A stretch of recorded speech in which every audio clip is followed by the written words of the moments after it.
piece of advice lang po sa ating mga kababayan. Pati na rin po sa mga kaibigan tsaka mga kasama natin sa media. Medyo tigil-tigilan na po natin yung pagpipatronize dito kay sa mga katulad nila Congressman Kiko Barzaga. Was basically making a fool of himself in public on social media. And I think hindi lang siya hindi lang siya reflection ng weirdness ng tao na yon.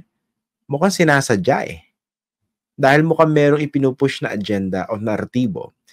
And so far, lumalabas po, mukhang siya yung ginagamit na poster boy ng mga DDS. Ginagawang rallying point.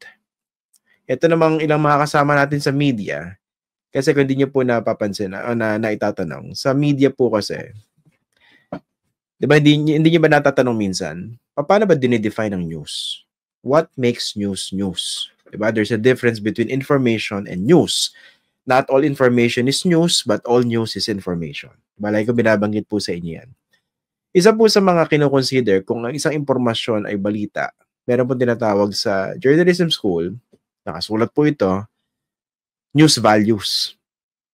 These are the values. Ito yung nagde-determine whether a piece of information can be regarded as news. At isa po sa mga tinatawag na news values, yung oddity. Kasama rin po rin yung prominence. Okay? Ito mga pinagagawa ni Congressman Kiko Barzaga, siguro sa pagtingin ng ilang mga kasama natin sa media, oddity. Kasi how often do you see that kind of congressman, a member of the legislature, acting that way? Weird, di ba? And is making a caricature of himself. So mukha siyang odd. Ang problema minsan, nung unang nakilala siya sa national stage, I think that's fairly recent, pinatulan ng mga news organizations, they report, they found him cute, yung mga statements niya, binalita without proper context.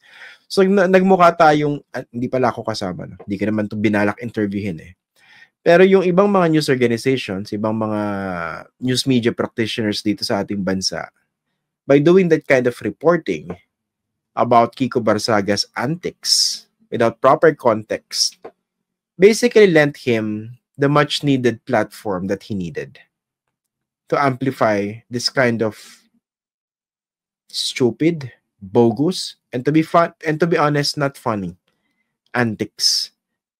Kung gawin niya yan sa kanyang social media account, okay lang. Sa kanya yun Diba? Everybody's a content creator these days. Pero kung ikaw news organization na reputable, i-amplify mo pa yung mga ganyang content, hindi lang dapat si Barzaga yung sisihin. Kasama ka na sa dapat sisihin. Shame on you because you should know better.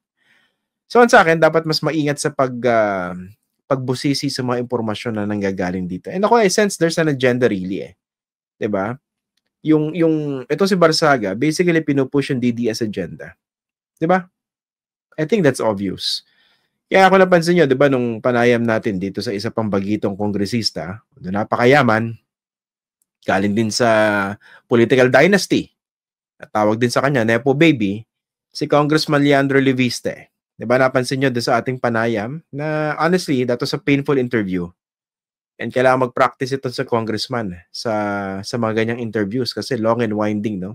Of course, you're trying to be polite, pero kung ako tatanungin nyo, that was a disastrous interview on his part. Pero kung naalala niyo isang bahagi ron, no? Tinanong ko siya, yung pagtatanggol niya rito kay Kiko Barzaga. Pansin niya medyo na iba yung demeanor. Parang medyo may na-trigger. Yun observation ko lang. I don't know whether you share that. Nandun yung pagtatanggol, di ba? Kay Kiko Barzaga. It's one thing to say that I will defend your right to say it even if I don't agree with what you're saying. It's another to basically patronize and amplify and even encourage or enable. I think the better word is enable people like Barzaga to propagate such information. It's another. Di ba? I don't know kung napansin niyo yun. Kaya nga, pag mas mapanuri tayo sa mga impormasyon, always take everything with a grain of salt. Kung hindi nga grain of salt, dapat siguro isang truck ng asin. Especially with things coming out of people like Kiko Barzaga. And ako, I don't blame yung mga tao na nagdududa dito sa mga pinapasabog ni Congressman Leviste. Ako rin medyo, kung napansin niyo, di ba? It took a while before I decided to interview him. Nung unang pumutok yung balita na, uy, merong kongresista na-report na sinubukan daw siyang i-bribe or suhulan, di ba? Antay muna tayo ng additional information. I'm not going to buy that right away. Kasi iba, bilis eh. Hero worship agad eh. Diba? So, abangan pa natin.